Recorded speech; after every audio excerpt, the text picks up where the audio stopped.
Here's your Storm Track 7 forecast. I'm Storm Track 7 meteorologist Joy Bettenhausen. We do still have a few storms lingering out there this evening. Storm Track 7 live Doppler radar. Good news is we're not seeing any back build like we saw all morning long near Ames and Des Moines, and then they would track northeast over to us. This is our last remaining strong storm, if you will. It's just north of Elkader near Prairie du Chien, Rossville, kind of east of West Union, south of Waukon. That is still continuing to track northeast and will eventually be crossing over into Wisconsin, leaving light rain in its wake. So why did we have storms in eastern Iowa? Yesterday I was mentioning, hey, these storms are going to be weakening, we'll just have rain. Well, we had a stationary boundary develop, and so these showers and storms were able to form along it, and that's what's kind of keeping it going as they would approach eastern Iowa and move all the way through. So there's your answer right there, and boy, do we get a lot of rain with some of these stronger storms.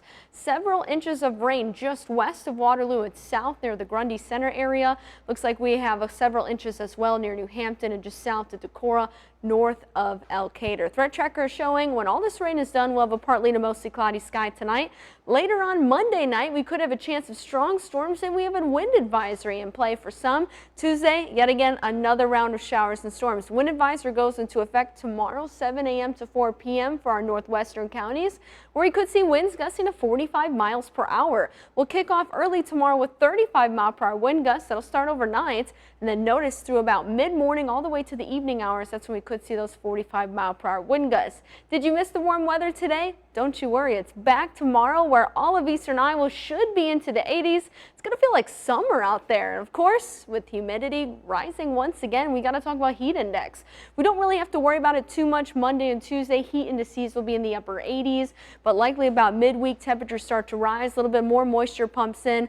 We'll see the heat index rise to about the mid-90s. So if you're going to be out for long durations outside during this time, just make sure to stay hydrated. Tonight, we're dropping down to the 60s, mild and windy with a partly to mostly cloudy sky.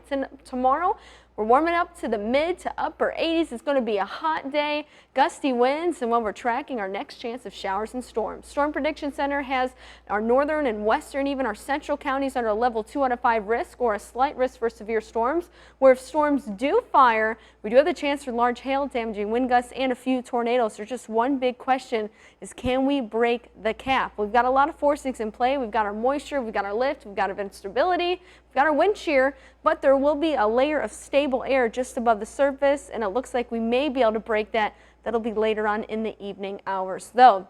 Future track is showing, I would say, anywhere between 6 or 7 o'clock. Future track is showing a little bit later than that, where storms should likely fire up overnight. So where we could see some of those go severe. They should, however, dissipate as we are approaching the morning commute. That's 5 o'clock on Tuesday, and then die out by about mid-morning or so. City by city forecast, Waterloo, Dubuque, Cedar Rapids, and Iowa City.